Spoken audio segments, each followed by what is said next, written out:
Assalamualaikum warahmatullahi wabarakatuh. Perkenalkan, nama saya Muhammad Setiawan, NIM 17 10 20 700 138 dari program Teknik Industri. Nah, di sini saya akan presentasi tentang temanya restoran, yaitu saya mengambilnya itu tentang kualitas. Judulnya analisis kualitas layanan restoran dengan metode ServQual, Service Quality, IPA, Importance Performance Analysis, dan QFD, Quality Function Development. Restoran Kartika Sari adalah sebuah bisnis tata boga yang bergerak di bidang makanan siap saji mancanegara dengan menu favorit Chinese food, masakan Eropa, serta masakan lokal. Usaha ini berdiri sejak tahun 1992. Awalnya ini berdiri di Surabaya ya. Kemudian membuka cabang yang banyak. Kemudian saya teliti di salah satu cabang yang berada di Gempol Pasuruan. Nah, permasalahan yang terjadi saat ini adalah antrian pesanan yang panjang, dikarenakan hanya ada 2 koki, sedangkan permintaan pelanggan semakin bertambah, sehingga ada pelanggan tidak bisa dilayani dengan baik. Ditambah lagi orderan dari sistem online GoFood, Shopee Food, dan orderan yang lain. Salah satu kasus dengan 3 metode, restoran mengamati situasi yang digunakan untuk mengurangi antrian pesanan makanan agar meningkatnya kualitas layanan. Jadi kualitas layanan di restoran Kartika Sari ini turun dikarenakan banyaknya antrian. Ditambah lagi antriannya itu berkisar antara jam 11 sampai jam 1 siang, dimana restoran ini digunakan untuk singgah turis-turis yang mau perjalanan ke Bali. Terus ditambah lagi jam istirahat perusahaan, karena restoran ini dekat sekali dengan perusahaan-perusahaan. Ditambah lagi dengan orderan sistem online GoFood, sedangkan di sini hanya menyediakan 2 koki. Oke, selanjutnya rumusan masalah. Nah, bagaimana kualitas layanan pada restoran Kartika Sari dengan metode ServQual, Service Quality, IPA, Importance Performance Analysis, dan QFD untuk meningkatkan kepuasan konsumen sehingga tingkat pembelian pada restoran menjadi lebih maksimal. Nah, di sini saya menggunakan 3 metode. Yang pertama metode ServQual, yang kedua metode IPA, yang ketiga metode QFD. Metode ServQual itu adalah suatu cara instrumen untuk melakukan pengukuran kualitas jasa yang dikembangkan dengan penilaian antar gap penyedia jasa dan penerima jasa. Kemudian metode IPA. Metode ini tujuannya untuk mengukur hubungan antara persepsi konsumen dan prioritas peningkatan kualitas jasa yang dikenal sebagai kuadran analisis. Yang ketiga metode QFD, yaitu konsep yang menyediakan sarana untuk menerjemahkan kebutuhan pelanggan ke dalam persyaratan teknis yang tepat untuk setiap tahap pengembangan produk. Jadi saya jelaskan secara detailnya ya teman-teman ya. Untuk metode yang pertama, metode ServQual ini digunakan untuk tema kualitas itu sangat cocok. Karena apa?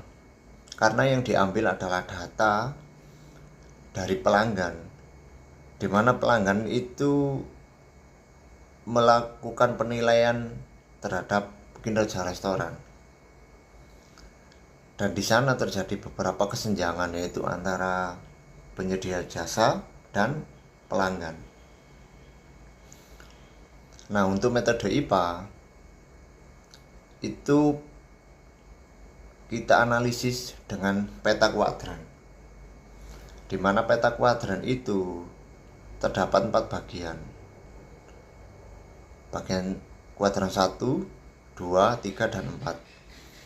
Nah, masing-masing kuadran tersebut itu mempunyai nilai arti yang berbeda-beda.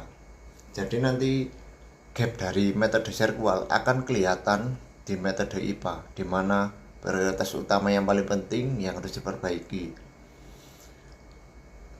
Kemudian metode GFD. Metode GFD itu adalah untuk perbaikan.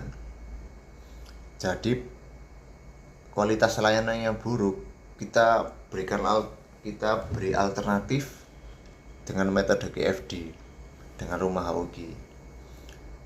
Nanti hasil dari metode GFD bisa kita terapkan di perusahaan yang kita teliti saat ini, yaitu di restoran Kartikasari. Nah, hasil metode Serkual dari 25 pertanyaan yang kita berikan kepada konsumen ya. Jadi kita menyebar kuesioner di mana ada 25 pertanyaan. Nah, dari 25 pertanyaan itu paling tinggi ada 8 pertanyaan yang nilainya minus. Yang dimaksud nilai minus adalah nilai gap kesenjangan antara penyedia jasa dan pelanggan. Nah, gap itu didapatkan dari hasil harapan kinerja dikurangi harapan. Harusnya gap itu nilainya itu 0, tidak boleh minus. Kalau minus berarti ada kesenjangan. Yang kedua, metode IPA. Nah, metode IPA ini yang saya jelaskan tadi itu ada 4 kuadran, di mana dari atribut-atribut pertanyaan tadi itu kita masukkan ke SPSS, kemudian kita tampilkan menjadi bentuk peta kuadran. Kuadran pertama itu adalah prioritas yang sangat penting. Kuadran 2 adalah prioritas penting. Kuadran 3 tidak terlalu penting, dan kuadran 4 itu berlebihan. Jadi yang perlu kita perbaiki adalah kuadran 1. Kuadran 2, 3, 4 itu boleh diperbaiki, asalkan kuadran 1-nya harus diperbaiki dahulu. Kalau bisa dari 25 atribut pertanyaan tadi itu masuk kuadran 4, yang artinya berlebihan. Jadi kalau berlebihan itu artinya konsumen itu puas terhadap pelayanan penyedia jasa.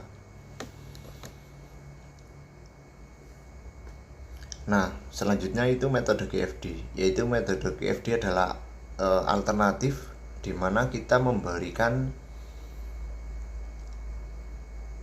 semacam perbaikan untuk kemudian diterapkan pada restoran tersebut ya. Jadi di metode IPA tadi yang kuadran pertama itu kita analisis. Kemudian kita melakukan evaluasi dengan cara metode GFD di mana kita memberikan sebuah solusi atau alternatif. Yaitu rumah Haugi adalah alat analisis dengan mengisi beberapa tahapan rancangan dan sistem kerja yang bisa menjadikan alternatif customer. Nah, pembahasan gap Serkual berisi atribut RL6, 7, 8, 10, 11, 12, 13, dan 15. Atribut di atas menunjukkan bahwa ada kesenjangan antara pelanggan dengan pihak penyedia jasa.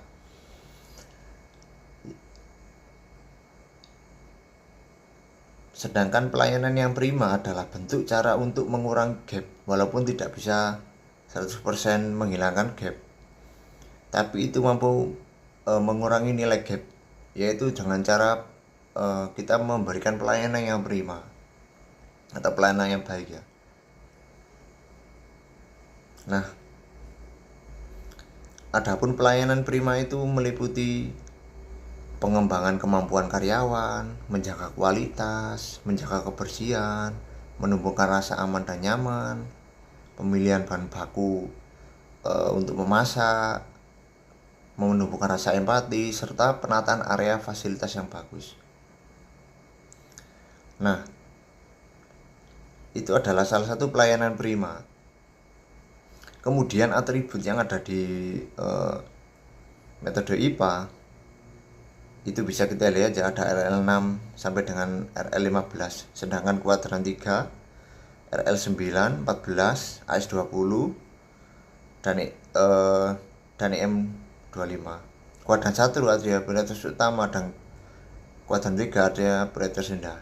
Maksudnya prioritas utama itu prioritas utama yang perlu kita perbaiki. Nah, kita perbaiki itu dengan cara respon teknis. Bisa kita lihat yaitu ada 6 respon teknis yang bisa kita terapkan atau menjadi alternatif, di mana perbaikan itu bisa dilakukan dengan 6 cara tersebut. Kemudian temuan penting yang saya teliti di sana ya, serta saya analisa, yaitu inovasi pada kualitas layanan yang dianggap penting bagi pelanggan dengan cara memprioritaskan perbaikan sistem antrian dan keahlian karyawan dalam bertukar posisi yang paling berpengaruh. Di sisi lain, restoran Kartikasari juga harus selalu mempertimbangkan kemampuan dalam memenuhi kebutuhan pelanggan. Jadi kemampuan karyawan itu perlu kita tingkatkan. Yang pertama tentang komunikasi, tentang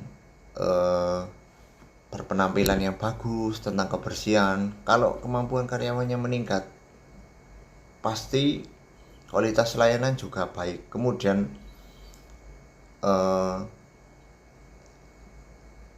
meningkatkan penjualan dan menambah banyak pelanggan. Nah, manfaat penelitian ini adalah mendapatkan wawasan tentang penerapan metode kualitas layanan pada produk restoran. Yang kedua, memberikan informasi dalam prosedur penggunaan metode kualitas layanan untuk meningkatkan kepuasan konsumen. Yang ketiga, memberikan informasi dalam prosedur penggunaan metode kualitas layanan untuk meningkatkan kualitas konsumen. Nah, itu adalah hasil dari skripsi saya yang menggunakan 3 metode. Poin penting dari skripsi saya adalah tentang kualitas layanan yang turun. Nah, di sini kita sediakan alternatif, yaitu metode GFD, di mana kita memberikan respon teknis atau respon alternatif untuk perbaikan yang mana bisa diterapkan agar kualitas layanan di sana meningkat. Itu poin pentingnya. Oke, sekian dari presentasi saya. Bila ada salah kata, saya mohon maaf yang banyak. Saya Muhammad Setiawan, NIM 171020700138 dari Prodi Energi. Mohon maaf sebanyak-banyaknya. Oke, wassalamualaikum warahmatullahi wabarakatuh.